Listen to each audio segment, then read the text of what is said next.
Well, I have no idea if this podcast will ever be released, but if it does, hello. Welcome back to the Nimrodjaune Podcast. It is currently, hold on, let me get it right, Sunday, January 19th, 10:20 at night, the day before Trump gets inaugurated into office. I don't have any topics. I'm just coming here to talk. And first thing I have to talk about is political ideology. It is so hilarious to me how upset people are that Trump won. I am not a Trump fan in the slightest. In fact, my bias leans towards me not liking the nigga. But it is hilarious the lengths people will go to hate him. And it's hilarious the lengths people go to like him. Because he just banned TikTok and then unbanned it. But if you deleted the app, you're fried. But if you had the app, you're good. And now he's trying to make it seem like he's like a hero, I guess you could say. And the nigga's not even president. The nigga becomes president tomorrow. I don't even know what time. I might not even watch the inauguration. Actually, I don't even know when the inauguration is. I don't even know where to watch. I don't know anything about any type of thing to do with politics in the slightest. But I don't judge presidents based off their character. I judge them based off of their policies. Because if we're really being honest, for you to be president, you had to be a good person. Ronald Reagan, George Washington, Donald Trump, those three individuals off the top of my brain. George W. Bush does not care about black people. It's a fact. All four of them niggas are terrible human beings. I've heard Trump is a pedophile, a racist, and a rapist. I said heard because I don't know if this is true or not. I have no idea. But I have no real opinions on the election because I didn't follow it. I didn't really care. I remember I was on Twitter when I was seeing it, and people were like, "Vote Kamala, vote Kamala." It was really very on Twitter at least, it was very heavy. Vote Kamala, vote for Kamala, vote for Kamala. And from what I've heard, because I didn't research anything, so I don't give a fuck about the president. I can't even vote.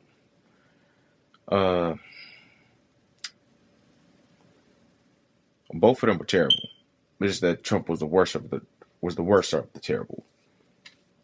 It was like a bomb and then a nuclear bomb. What's worse? You know what I'm trying to say? They're both bombs, but one is a nuke and the other one is like a regular bomb. Hilariously enough. And I seen this, and this whole thing sparked because I seen this girl on Instagram. I don't even know what she does. I think she just posts pictures like she's just a regular girl. And she was like, "Don't be fooled by Trump trying to become like a hero. He is still a rapist, racist, and a pedophile. And if you support him, block me. I mean, unfollow me."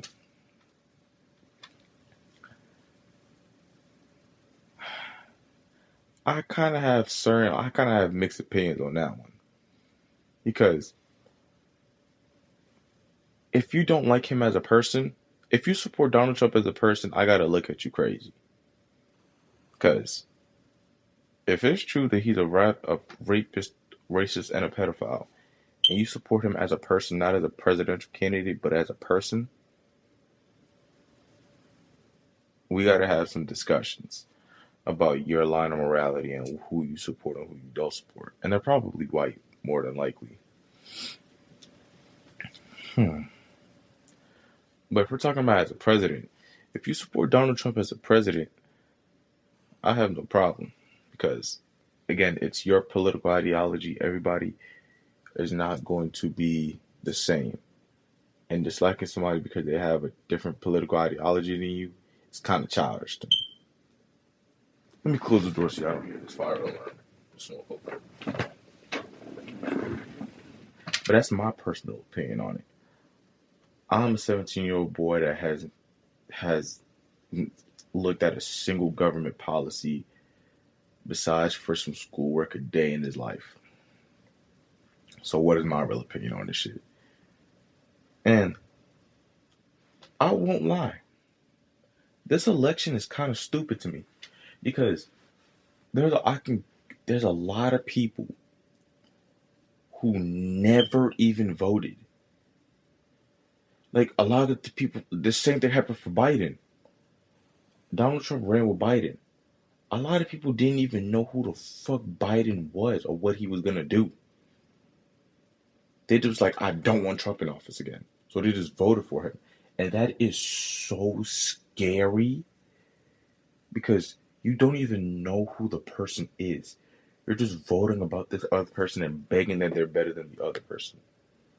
And if they're worse, oh my goodness, it's game over. Because now you just put a person that's even scarier than a person you didn't want in office. And that's very scary. And I heard people say that Biden didn't do anything for like the student loan thing. And then I had a friend who said, yeah, he forgave my mom's student loan. Like he passed it on. You just had to apply for it. Like you apply, blah, blah, blah, fill out whatever, and then they just forgive it. So he did his role. He said he was gonna forgive student loan debt. He did it. You just had to apply for it. He's just not saying, oh yeah, here. You gotta apply. And people getting mad at him for that are fucking stupid. You're getting mad at a man. He said he was gonna forgive it. He did forgive it. You just had to apply for it. You're mad because he didn't do it for you. You still had to do some work. And that's how we are as a country. And, hey, that's how we are as a country. We're very divided. We argue about everything. We can't agree on a single thing. Abortion is too crazy for us to even discuss about it between ourselves without getting into what's politically correct and what's morally correct and blah, blah, blah, blah, blah, blah, all that bullshit. My personal opinion, I don't give a fuck what a woman does with her body. If she says she wants to get 10 abortions, she can get 10 abortions. My only problem is 10 abortions good for your body? And if it is not, I think you should be taking steps to make sure that you are not going to get an 11th abortion. Because my problem with abortion is, even though I don't give a fuck what a woman does with her body, I don't think it's medically safe for you to keep having abortions. I just don't think it's safe for you. And because of that, that's my opinion. And because of that, I think women should slow down with the abortions. Because banning abortion is very scary. Because that then leads to pedophiles or sexual assaulters or whatever who do something very nasty with children for the children to then have the kid when they could have just got rid of it. But I think the way to counter that is to have a certain limit of abortions where, okay, you can have an abortion, but you're limited to like 5. After that, you're having that kid. You can't go nowhere. You're putting your information, no abortion. That'd be hilarious. Kind of like a Dave Chappelle skit. But that's what I think my honest opinion is. I think there should be a limited amount. There should be a limit on how many abortions you can get. Because an abortion is already very like heart-wrenching and scary. So there should have already been a limit. But there isn't. because I guess we're just, free choice. Women can do whatever they want with their bodies, and it's a man, and I'm a man speaking about women what we should be doing, not what should they should be doing, but what I think should be done. And I think that's another reason why I have to write that book. Because I want to write a book of a woman's life from a man's point of view. I really want to write it because I think I want to write it, but I can't do it right now because I don't have enough woman experience for me to be able to tell a tale of a woman from a man's point of view and for it to be respectable and address women in a way in which I would want a daughter of mine to smile while reading it or to feel prideful as a woman while reading it. And I think that's what I'm trying to accomplish with that book. So I probably won't get around to writing that book till I'm like 30, 35. That's like 8, 13 years at the minimum, 18 years at the latest. That's a whole child. But that's just how it is. Ideas don't always have to be done now. You can have an idea and it won't get done until next 20 years. You feel me? That's just how it is. Like I plan on doing stuff with cameras and film. I'm learning about different cameras, different lenses, uh, like composition shots when it comes to filming, stuff like that. I'm just learning. And I think I need to get a camera. I think I need to buy a camera. Or like get the camera my dad has or something. I don't know. I'll figure it out. But it's not something I'm gonna get done now. It's just something I will do eventually. Probably like 20 years down the line, 15 years down the line. Like really do it. I might do it when I get to college. I don't know. I just don't- I just know when I start, I'm gonna try to be the best at it. I'm gonna try to learn and soak up as much information about it as I can, like a sponge. Huh. Now, speaking on that, speaking of soaking up as much information as possible, I did some reflecting, right? And I went over for the past year from this point last year to this point now. How has my life changed? And I'll say the change from this time last year to this time now has probably been the biggest change in my life. And I'm not lying with that one. I've started a podcast. I've started writing poetry. I've gotten 2 accounts of my own. I've got my permit, like my driver's license. I've just started and done so much within a span of a year. I started writing scenes. I started so much. I started Perception last summer. I've just done so much and started so much that I'm truly so proud of myself. I think there was a time, what time was it? November? No, like October or September time. I remember. Was it September? I think it was September. Because I was watching a streamer, right? And he had hit like a certain milestone. I don't even know what it was. And he was like really proud of himself. He was crying. And then I thought about it. I'm like, I thought about myself and I was like, nah, I'm actually very proud of myself. Um, like I can say I'm happy. I can say I'm proud of what I do. At that time I wasn't writing scenes, I don't think. Yeah. But I was proud of myself. I was happy. I felt happy. I was happy I had my friends, the friends I had. I was happy I had, uh, what? I don't even remember what I was happy about. I was just happy. And I was crying. I remember I texted my friend Edwin. Like, I think I said, bro, I fuck with you. Like, I love you. Now I don't gay shit, but like, you feel me? I don't even, I don't even remember what I said. I don't. But I was just so happy. Just to myself. Knowing just like how fucking alone I was the year before.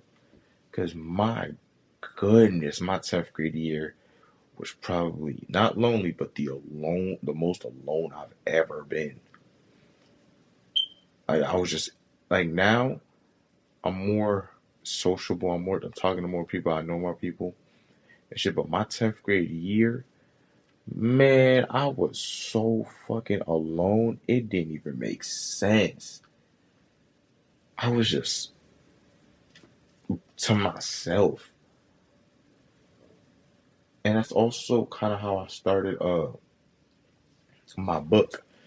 I it's a book, but it's like a journal type thing.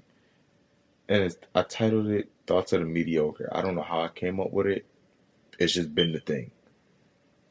So the journal that I say like I claim I write in, like often that one, it's called Thoughts of the Mediocre. I came up with it going on 2 years ago now. And I didn't even know where to start. I was just inspired by meditation by Marcus Aurelius, and I was like, I can do this. And I started it. And since then, I haven't stopped. Same thing with poetry. I seen uh, animation YouTuber named Domix, who was telling like his breakup story, and I just felt that it was so, I guess you could say, poetic, and I was like, I can do that. And I started, and I haven't stopped since then. And of course, there have been times where I've just taken a break as in I just live my life and I don't write for like a month or three on stretch. Like, no writing in my notes, no writing in my notebook, none of that. But and during those times, the whole point of me taking this break is just so I live life. So when I come back to writing, my writing is fresh. It feels like me again.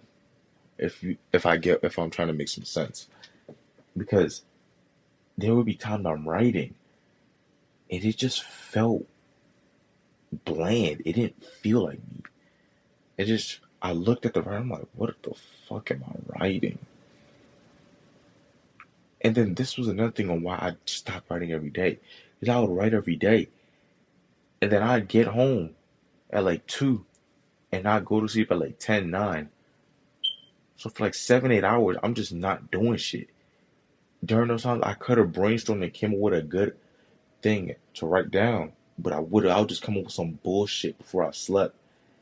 And then I just kept coming up with bullshit to the point where I was just like, yeah, I'm taking a break.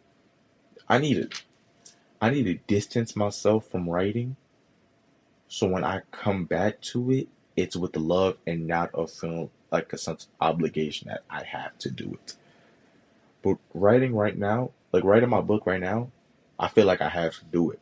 But I don't feel like a sense of obligation because I think it was Thursday. I didn't write. I just, after I did that podcast, like I said on the Friday one, I did the podcast. I stayed up for like another 30 minutes and I knocked out and I didn't wake up till 12. And then I didn't write a single sentence after I woke up at 12 till like 6 something, damn near 7.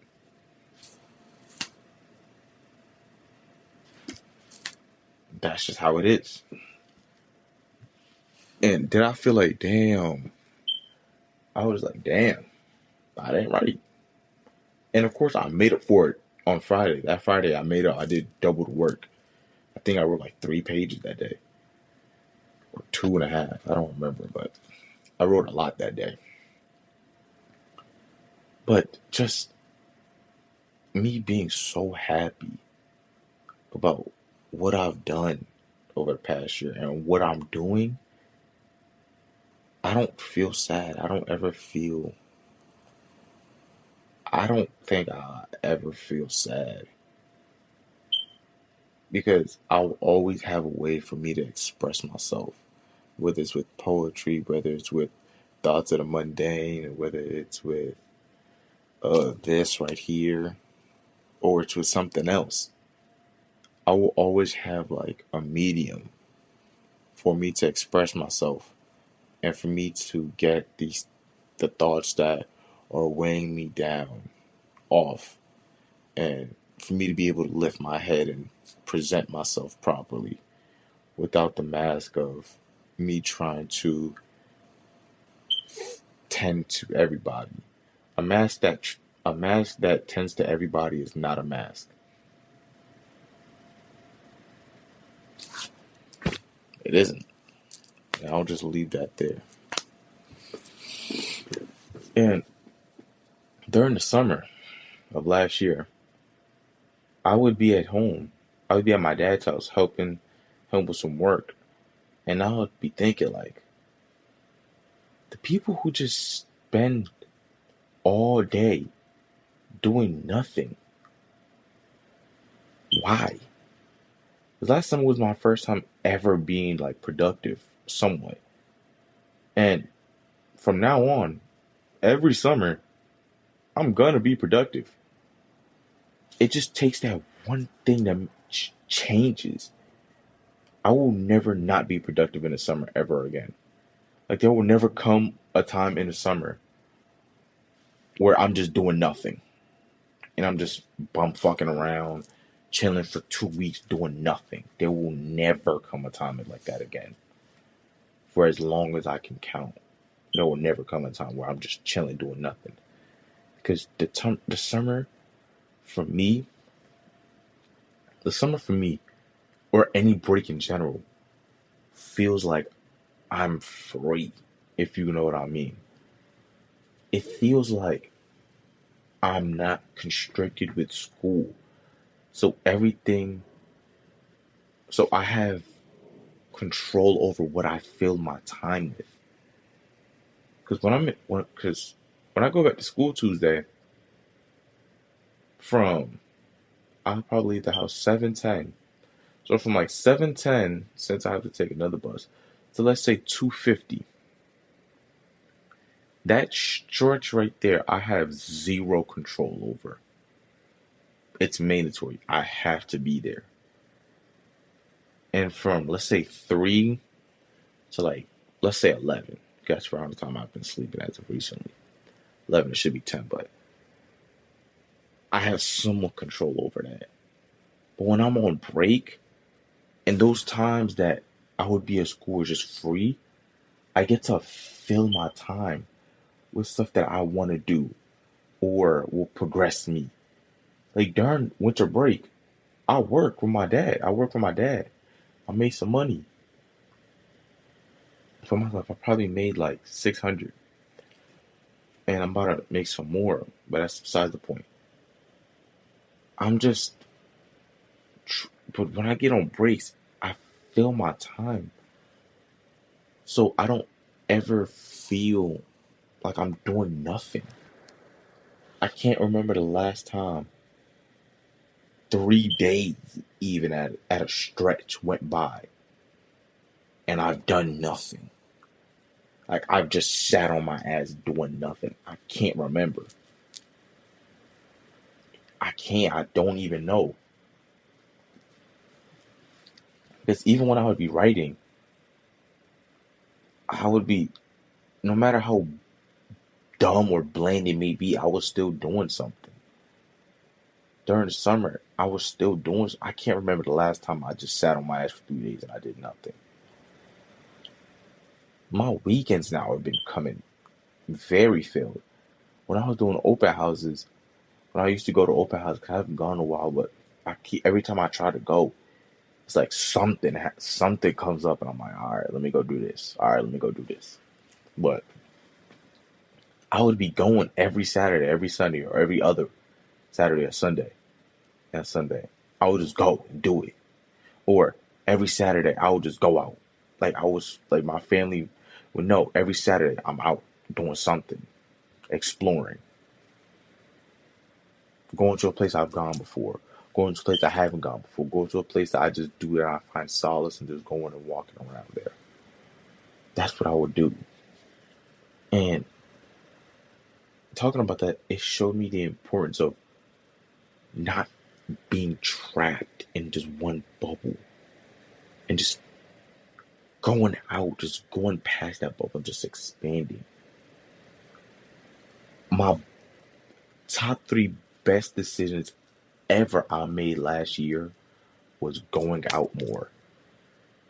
I think that might have been the best decision I've ever made last year. If it's not the best, it's top 3. And if it's not that, it's top 5. Because going out, it opened my mind onto what I've seen. I think 2023, I went to North Carolina. I went to Raleigh, like the fair. I was downtown. And I was like, whoa. Last month actually, in December, I went to DC for the first time by myself. The last time I went to DC by myself, I got in trouble and I went bald. This time I went by myself. Again, last summer, 2024 summer, I'm in Maryland, and there's a thing called National Harbor and Tanger Outlet. I went to Tanger Outlet by myself. And on election day, me and my friends, we went to Tanger Outlet, and I didn't have to worry about nothing. Like, exploring, like, I think Tyler the Creator said it in a song, my passport is my most valuable thing I own. And I don't even have a passport yet, but he didn't lie. Being able to travel and see different things, it doesn't even have to be different countries or states. It could be within the confines of your own state. Going out and just traveling and seeing different stuff opens your mind to just different things and allows you to intake different things at different angles. Because I think I'm a chameleon, so I adapt to whatever the situation was or is. And the prime example for this was, I don't remember what it was, but my friends was talking about sex. I'm like, oh, we're on that now? Okay, let me readjust. Let me get right. And I adjusted myself accordingly. You have to be able to adapt, and that's what I was going outside showed me. It showed me that I have to go outside. It showed me that I have to how do I say this? It showed me I have to uh hmm, going outside showed me what you're comfortable with and and what something is are not going to be the same all the time. And to avoid that feeling of uncomfortability, you have to adapt. So, because there would be times that I go to a place, I'm like, for like an open house, and the house is weird. I'm like, yeah, I'm going home. Where I go, and the house, I'll go, and there's wiring in the closet. True story. Wiring in the closet, open to hole in the ceiling, all types of shit. Like, I want to go home. What the fuck? And this is ready for purchase, by the way. Like, this house is ready to be bought, and I'm like, what the fuck? This house is ready to be bought. You gotta be kidding me. But that's just how it is.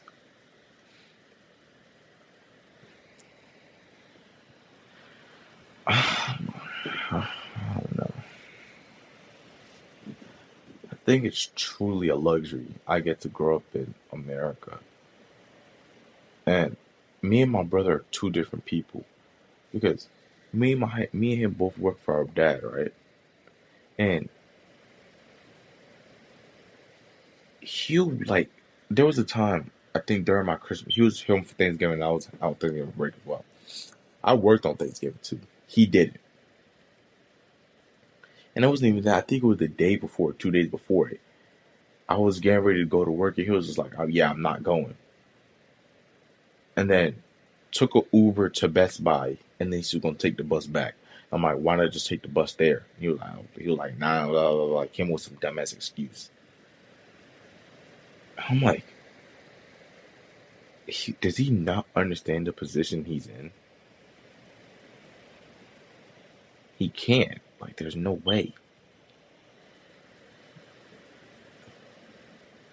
Because I, since I was a child, this is like me being very honest. Since I was a child, I've always wanted my own stuff. I always wanted my own money to be able to buy what I want without having to worry about having to bother another person or even put my wants on another person. Ever since I got my own money, my want for something, my outside want for somebody to give me something has decreased significantly. I don't even think I ask for people to get me stuff no more. So I just go get it myself. I save money because I don't want a lot of stuff right now because I don't have the money for it. So my amount of money I have matches my wants. Feel me? But I don't even ask people for stuff anymore. And I've always wanted to be in this situation where I have my own money, I have a way to make it, and I don't ask people for stuff because I don't want to bother them with my want. And I'm like, my brother's in a position where he can make money. My brother gets paid hourly more than me. He can make more money than me. Why? Why would you blow that off for you to be at home playing the game? Or for you to just keep doing some random bullshit? Why would you blow that off? And then he'd come home saying, oh yeah, I'm about to work this break. And then I work more than him. And I'm like, what the fuck? Or then he'll complain, be like, I already worked 2 weeks, bro. I'm tired of this work and shit, bro. I'm just trying to chill. I'm like, what? If I was him, I'd work every day I can. The only day I won't work, so let's say we leave to go drop him off Saturday. That Friday, I won't work just to chill, be at home. Feel me? Or that Tuesday, Thursday, and Friday, I just won't work. But for the rest of those days, I'm working. Unless he says I don't have to come. But even then, I will still go. Because I don't get it. I don't get it. I just truly don't get it. Like, I would be getting ready for work early, and my brother's like, yeah, I'm not going. I'm like, what? I just don't get it. I don't.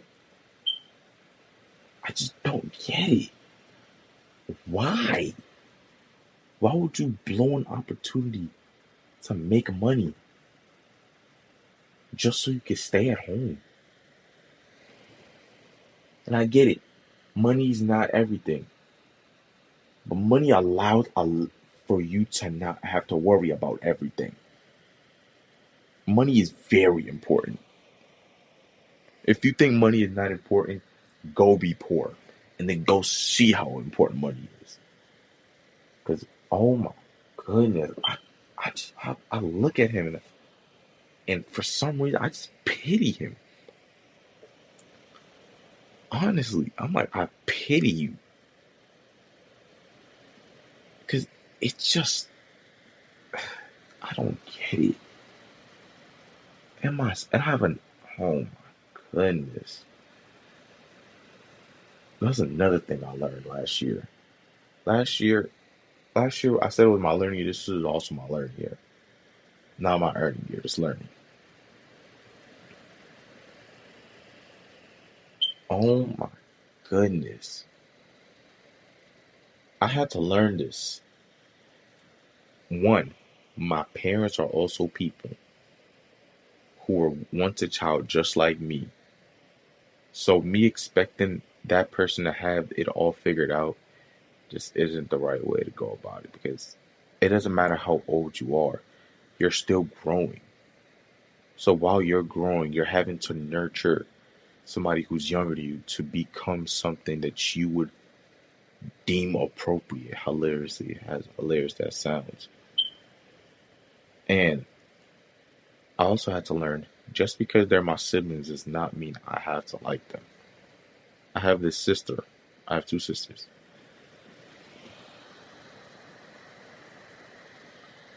My The youngest sister, they're twins, so she's literally the youngest. I'm technically the middle child. If we're just going by like birthdays, if we're going by straight birthdays, I'm the middle child.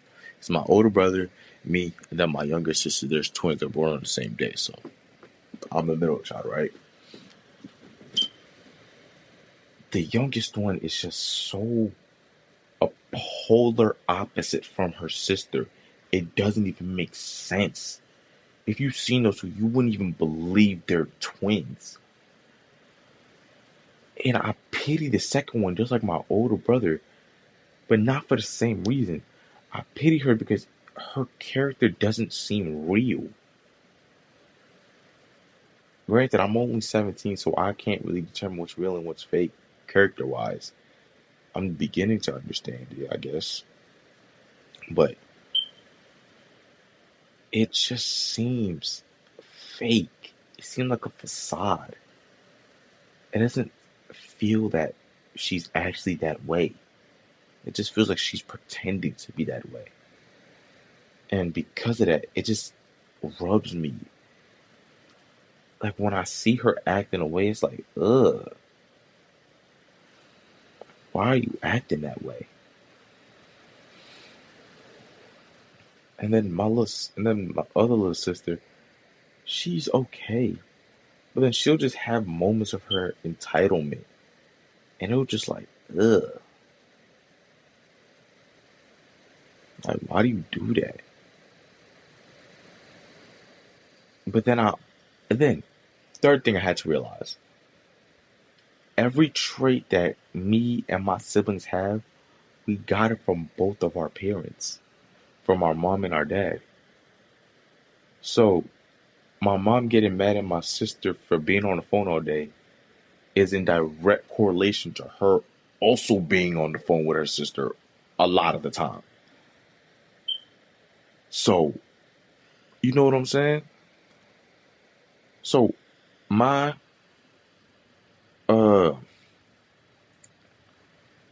my thinking of I can do whatever I want and I want to try to be the best at it comes from my dad. And me, I guess you could say me being somewhat sympathetic and offering advice comes from my mom and my dad.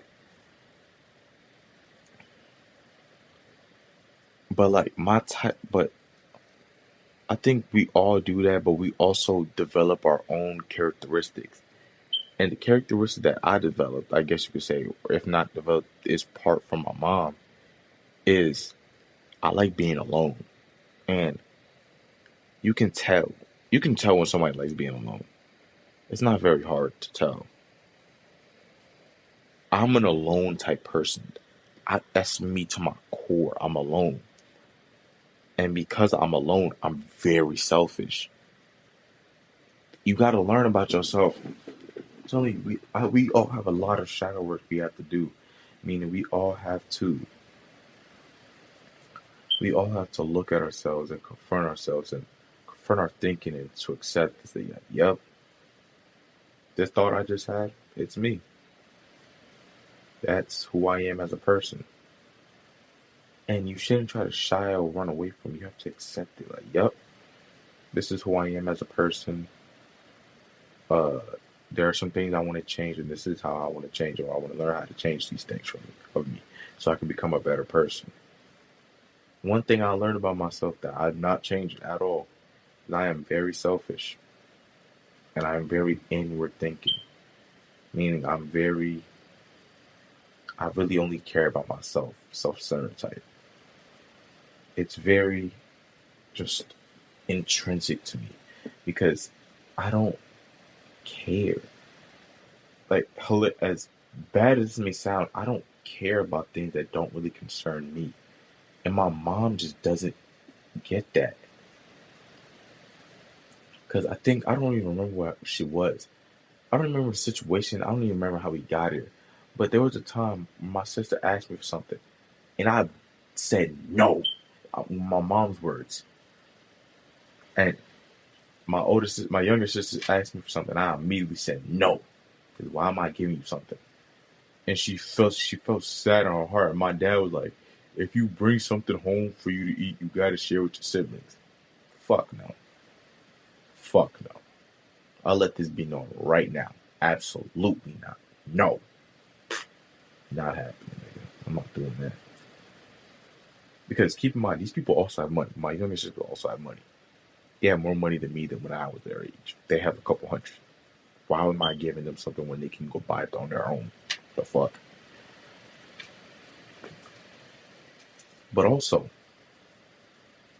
when someone asks me for something and they get mad at me, you're mad at me because I don't want to give you something that's mine. Is that not a form of entitlement?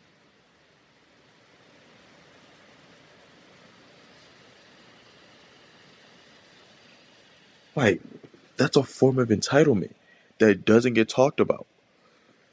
You getting mad at another person because they didn't want to give you something means you are entitled. You have an entitled spirit. You gotta analyze yourself up and down to really understand who you are as a person. And I don't even know 50% of who I am as a person yet. But that's fine though, because I'm on the track to learn and I'm open to learn about myself. And I've come to the realization that a good portion slash every thought I have is who I am as a person.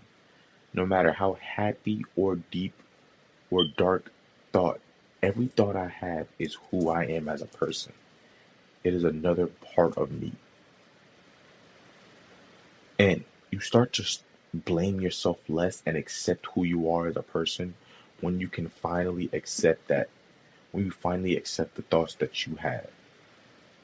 When you start to accept that, I feel like your life gets better. Hilariously enough. Because you finally are able to put away this is weird. Uh, uh, this is weird. No matter how destructive or good it may be, once you accept those thoughts in your head and you realize, oh yeah, this is just who I am as a person, and I can change certain things I don't like, but certain things just will never be changed no matter how much I try, I think you become a better person. I don't think there's some things, I don't, let me take that back. There are things, nothing cannot be changed. There's nothing that can't be changed. There's just something that take an, an enormous amount of effort for you to change that there really isn't any worth in changing it unless you really think that this will help better you as a person. But it's 11:04. I'm ending the podcast here. I just rambled for like 45 minutes. I'm gonna schedule this for next month. I don't know when it's gonna be released. Just sometime next month. So, thank y'all for listening. It is the end of the Nimrodjaune Podcast, and I'll see y'all later. Peace.